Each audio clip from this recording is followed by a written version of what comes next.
Sichuan province ng China. Malakas na ulan, sanhi ng biglang pag-ulan. Mula Biyernes at Sabado, tinangay mga kabahayan at mga sasakyan. Ayan, kita sa video guys.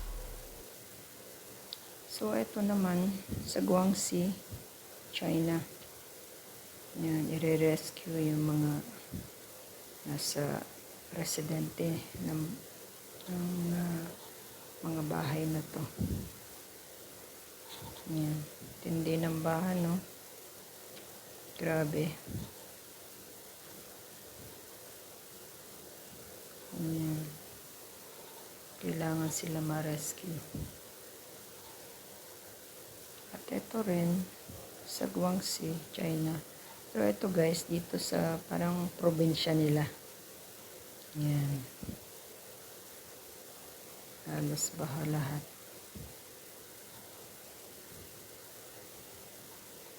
Katulad sa atin. Ayan. Nawawa sila.